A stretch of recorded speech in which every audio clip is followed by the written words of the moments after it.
আসসালামু আলাইকুম। সম্মানিত বন্ধুগণ, আজকে এই মুহূর্তে আমি আমাদের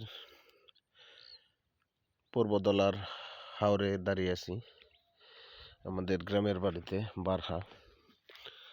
তা আমাদের ফসলগুলো দেখতে আসলাম সুদূর ময়মনসিংহ থেকে। সকালবেলা জারিয়া টেনে আসছি। তো ফসলগুলো দেখে খুবই আনন্দ লাগতেছে যে আল্লাহ তাআলা আমাদেরকে ফসল কাটার আগ মুহূর্ত পর্যন্ত সঠিকভাবে সহি সালামতে নিয়ে আসছে। কিন্তু দুঃখের বিষয় হলো প্রতিনিয়তই সকাল বিকাল যে কোনো মুহূর্তেই বৃষ্টি হচ্ছে ধারাবাহিকভাবে।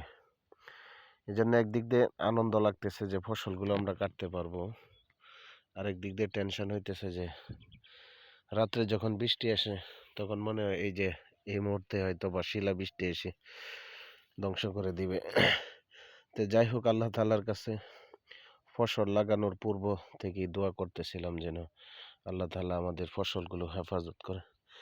তো এই মুহূর্তে আপনাদের কাছে দোয়া চাওয়ার জন্য এই ভিডিওতে আসলাম যে আল্লাহ তাআলা যেন আমাদের ফসলগুলো, এই যে দেখেন, একদম কাটার পূর্ব মুহূর্ত, অর্থাৎ এই সপ্তাহের ভিতরেই কাটতে পারবো।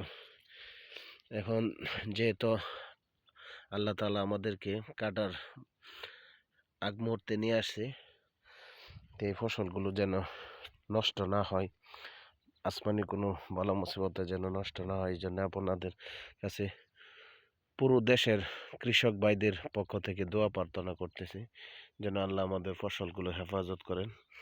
আর একটা চিন্তার বিষয় হলো যে এই ফসল কাটার পরেও একটা দুশ্চিন্তার কারণ হইল যে যদি রৌদ্র না আসে ঠিক মতন, তাহলে এই ফসলগুলো কৃষকে কেটেও কোনো কিছু উপকার লাভ করতে পারবে না।